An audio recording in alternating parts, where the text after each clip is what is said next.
Stone Cold Prose, building better words. Ever wonder why boomers put so much faith in the traditional media? Why they won't abandon it or consider alternatives to it? Why they cling to every utterance from newspapers and television news outlets as if it were holy writ? Why they never question the carefully framed narratives corporate media sells them? Why they stare at you with dull, unfocused expressions or pitying smirks when you suggest that there are other and possibly better sources of information, or that there are important domestic and world events which simply aren't being covered by CNN, MSNBC, Fox News? The answer, like nearly all the answers where boomers are concerned, can be traced back to Vietnam. Hi guys. Welcome back to Stone Cold Prose, where we build better words, better thoughts, and better men. I'm Miles Watson, novelist and author of such award-winning series as Caged Life, Sinner's Cross, and The Chronicles of Magnus. I worked in Hollywood for 12 years, criminal justice for another 10 and counting, and now I break it all down and build it back better. So let's get into this. There is no word, of which I am aware anyway, for the frustration that Aquarians, Gen Xers, Millennials, and Gen Zers feel when trying to explain to their boomer parents or grandparents that the old nightly news is often completely full of shit, that the newspapers they still cling to are mainly good for lining bird cages or possibly wrapping fish guts, and that the average internet investigator with a microphone, a YouTube channel, and an X account is probably reporting world events more accurately than the talking heads on TV. No matter how hard you try to get them to consider alternatives to these corporate concocted narratives, you often find that when it comes to legacy media, boomers are like Gandalf on that bridge in Moria. They won't budge. Now, lest you think this is stubbornness or fear, a reluctance to change based on arrogance, it's not. In my opinion, boomers get far less credit than they deserve for the way they've adapted to things like cell phones, social media, and the internet generally. But on this point, forget about it. It may as well be 1968 in their heads, which is why they love movies set in around 1968 or whatever, like The Post, or for that matter, All the President's Men. These are flicks that affirm their faith in the Fourth Estate, in traditional journalism. But why is it so important? Here we go. This country used to rest on 5 pillars: the government, corporations, the military, the police and court system, and the press. Boomers grew up reposing most comfortably upon the edifice supported by those 5 pillars. They had faith in those institutions.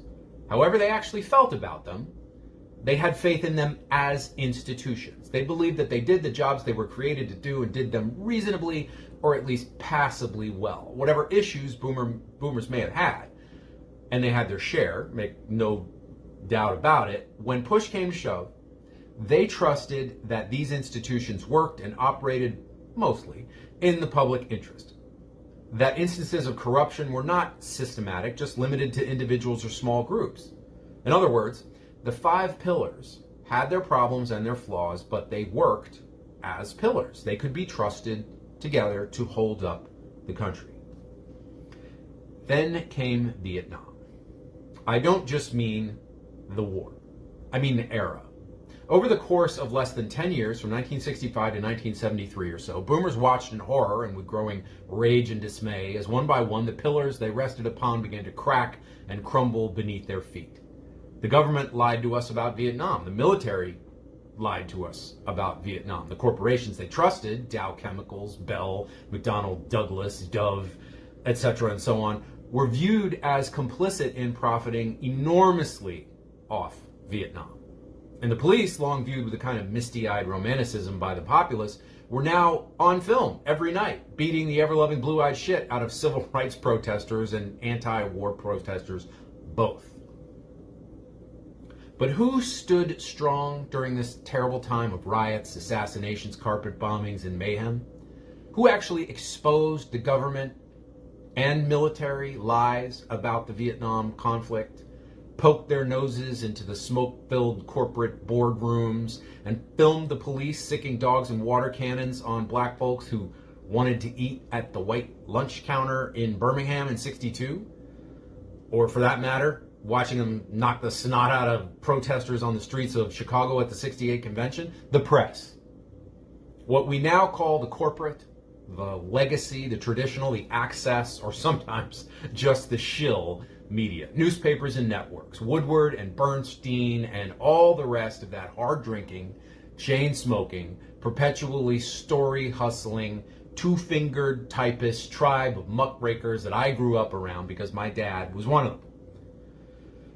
For the boomers, the media, the press, they were the sole pillar that survived the incredible tumult of the 1960s and the 1970s. The press was the sole institution which they could rely upon to get the truth, the whole truth, and nothing but the truth.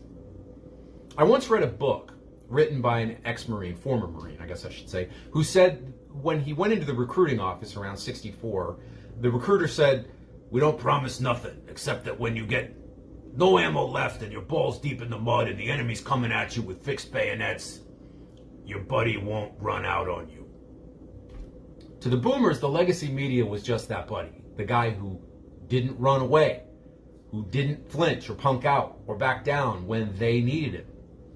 And so, as the media began its slow, almost imperceptible decline into a tool of corporate interests in the 1990s, and we'll do a video about that, believe it, they remained loyal to it. As years turned to decades, and the narratives pushed by CNN, MSNBC, the Washington Post, the New York Times, and even Fox News, which is coming from a different angle, became increasingly and obviously driven by puppet masters hovering just out of view, they refused to read the writing on the wall.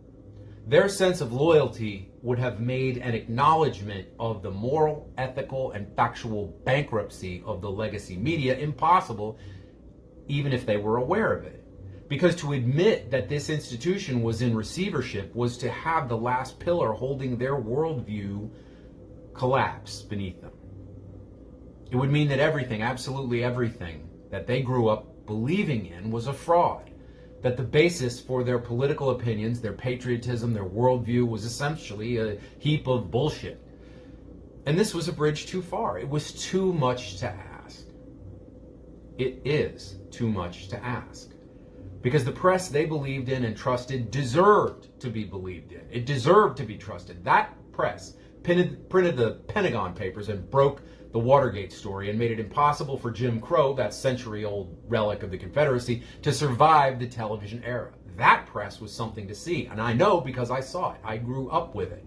Oh God, do I remember the newsrooms of that time where I had my first two jobs when I was in high school. The electric typewriters and the overflowing ashtrays and the printers grinding out the AP and UPI wires all day and all night long till they were hip high on the floor, and the conference rooms heaped with books, and the telephones that never stopped ringing, and the reporters living off cigarettes and cold coffee and lots of adrenaline, the sheer animal adrenaline of the hunt.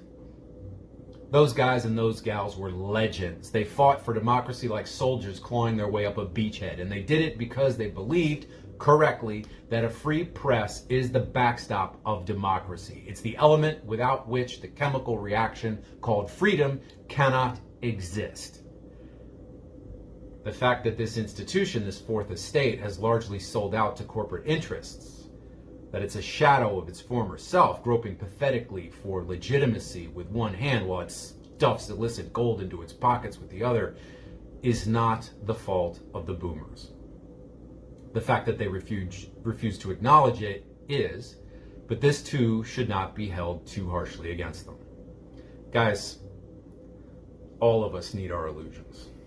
If you enjoyed or even survived today's video, please remember to subscribe, like, comment, hit the notification bell, and remember to check out my books on Amazon. The link is probably not in the description, but it's not hard to find. I drop scripted content every Friday at 3 p.m., shorts almost every day, and unscripted rants whenever rage or drunkenness moves me to do so. I'll see you next time, and until then, stay cold.